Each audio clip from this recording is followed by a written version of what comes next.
Development and modernization produce environmental externalities and dump them disproportionately on the poor and marginalized workers.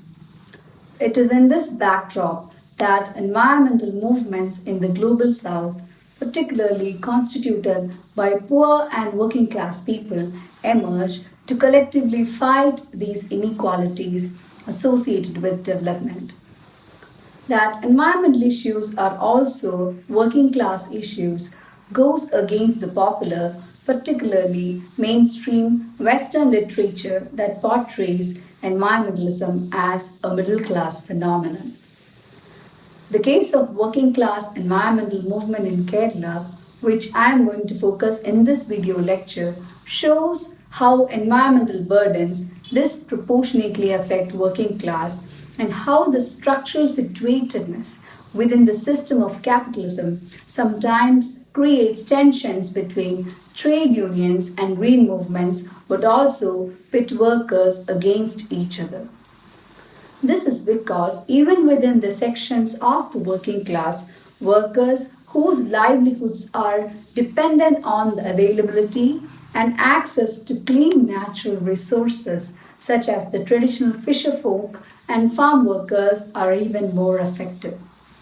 The site of my research was the Elur-Idayar industrial belt, the hub of local industrialization in Kerala. The belt is encircled by the river Periyar, the longest river in the state.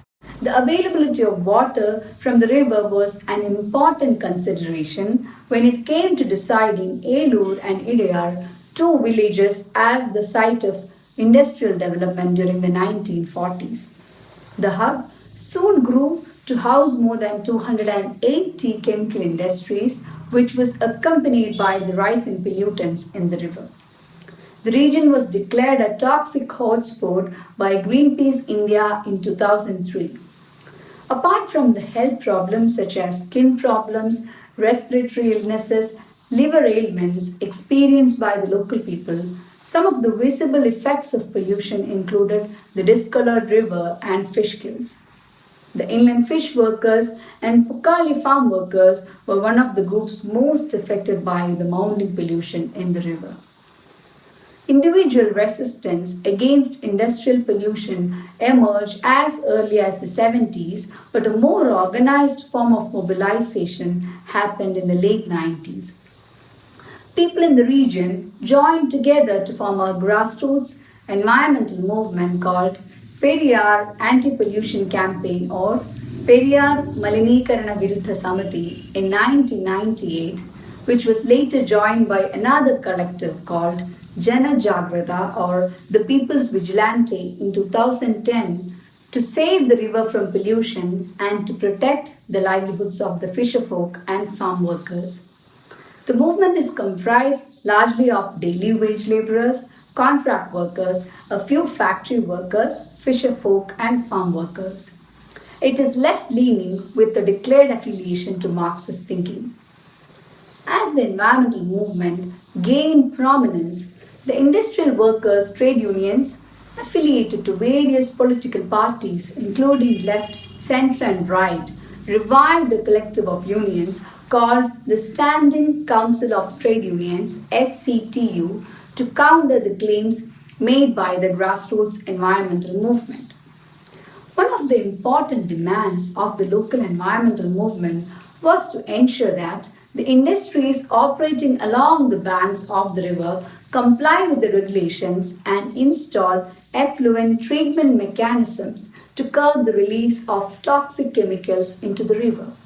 In turn, the union collective denied the existence of pollution, particularly when a local area environmental committee comprised of grassroots environmentalists, independent observers, as well as representatives from local industries ordered to close down a few polluting industries.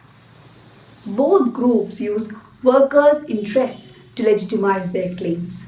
When SCTU highlights the economic interest and wages of the factory workers, the grassroots environmental movement projected how pollution threatens the livelihoods of the inland fisherfolk and farm workers.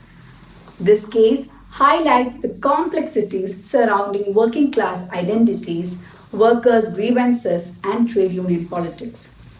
Despite belonging to similar class locations, the situatedness in different sectors pits these workers against each other. The local industries also use their power by imposing systems of control to curb the participation of factory workers in local environmental struggles. Meanwhile, the state pollution control boards entrusted with the responsibility to monitor pollution and investigate violations suffers from the lack of trust. The grassroots environmental movement alleges that the PCB officials are corrupt and do not hold the industries accountable when they do violations.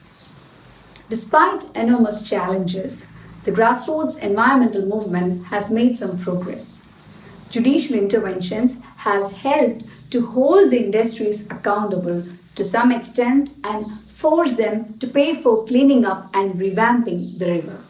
Most importantly, decades of mobilizing by the grassroots environmental movement have resulted in reaching a juncture where the union's position has moved from denying the existence of pollution to accepting this as a fact, though many of the union leaders differ on the causes of pollution.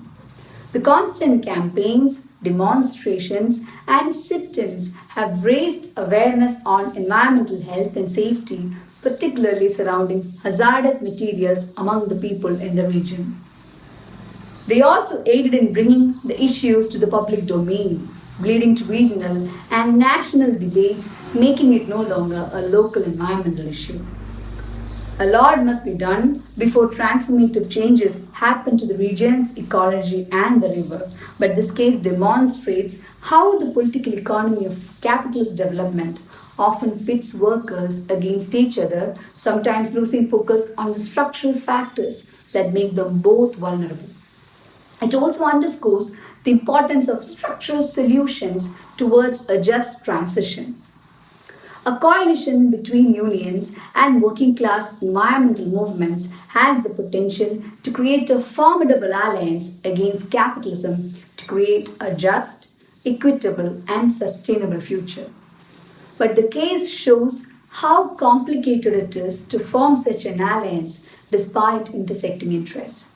Perhaps it requires the unions to broaden their understanding surrounding work and workers' identities to include marginalized, resource-dependent workers such as the fisherfolk. It demands new strategies and tactics of organizing workers in the informal sector and to reframe environmental degradation as an issue of occupational safety that comprises workers' access to clean and safe working conditions. Building bridges between the two movements through constant dialogues to find the common ground will aid in overcoming some of these obstacles and tap the opportunities of a just transition.